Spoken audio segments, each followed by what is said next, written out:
दोस्तों, क्या आप जानते हैं कि पौधों में भी नर और मादा सिन्फ के पौधे होते हैं। पुराने ज़माने के इंसानों को ये मालूम नहीं था कि पौधों में भी जानवरों की तरह नर यानी मेल और मादा यानी फीमेल होते हैं। अलबत्ता जदीद निबातियात ये बताती है कि हर पौधे की नर और मादा सिन्फ होती है।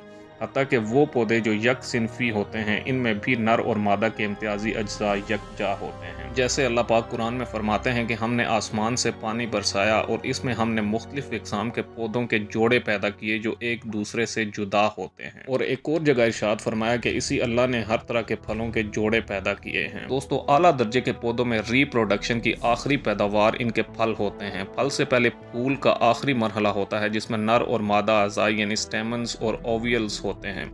जब कोई पॉलन किसी पौधे तक पहुंचता है तभी वो फूल बारावर होकर फल में बदलने के काबिल होता है। यहाँ तक कि फल पक जाता है और इस पौधे की अगली नस्ल को जन्म देने वाले बीज से लैस होकर तैयार हो जाता है।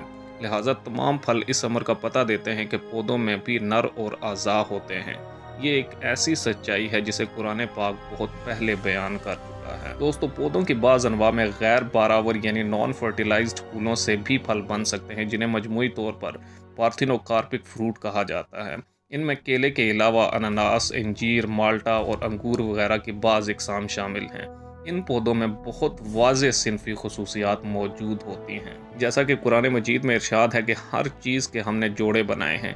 इस आयत मुबारका में हर चीज़ के जोड़े की शक्ल में होने पर जोर दिया गया है। इंसानों, जानवरों, फलों, पौधों के अलावा बहुत मुमकिन है कि ये आयत मुबारका बिजली की तरफ भी इशारा कर रही हो कि जिसमें एटम मनफी बार वाले इलेक्ट्रॉन और मुस्बत बार वाले मरकजी दायरे पर मुश्तमिल होते हैं।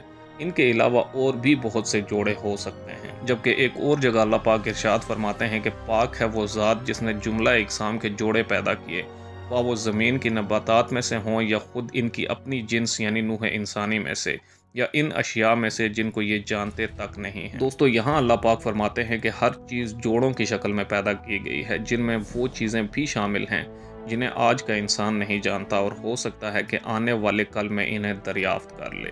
दोस्तों, मज़ीद इन्फॉर्मेटिव वीडियोज़ देखने के लिए मेरे चैनल को लाइक करें, सब्सक्राइब करें एंड कमेंट करें।